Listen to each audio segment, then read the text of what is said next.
Guys, and welcome to the Intelligent Maths Wizard. Now, as you can see, these are all the features it has. On the math section, and it can also be a calculator, which means it can do normal sums to hard uh, equations, which means it can find the slope. It can also do the Pythagoras theorem, and the best one is that it can also guess a number in your head. Now in the health section, it is also a body mass index calculator, and there are two others as you can see over here.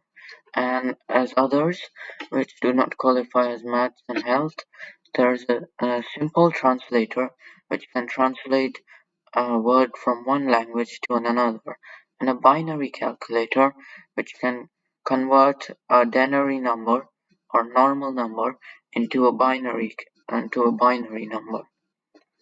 Now let's look at the number guessing game, which is the best one.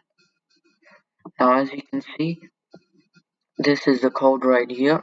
Let's run it and see what happens. Have a guess. Add 3 to the number. Half the number. So now if you put your half number over here. What is your half number? Multiply your half number by 2. Subtract 3 to your half number. Is your number on the screen? And it is the actual number. So as you can see, it just asked us to do some calculations and it figured it out. Now as you can see over here, let's have a look at the code. First I had to import two modules. This was the text-to-speech module and there was the time module, which delayed the code by 1 second.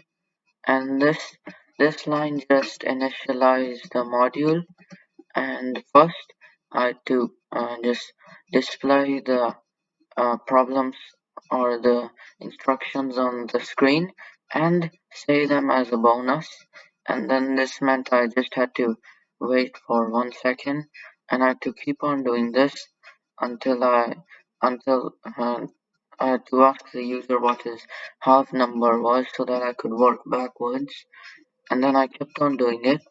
And as you can see, I asked over here,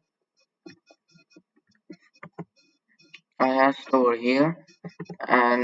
this was the answer to the problem. So I did the calculations over here, and after I did that, it said that, and then it just stopped.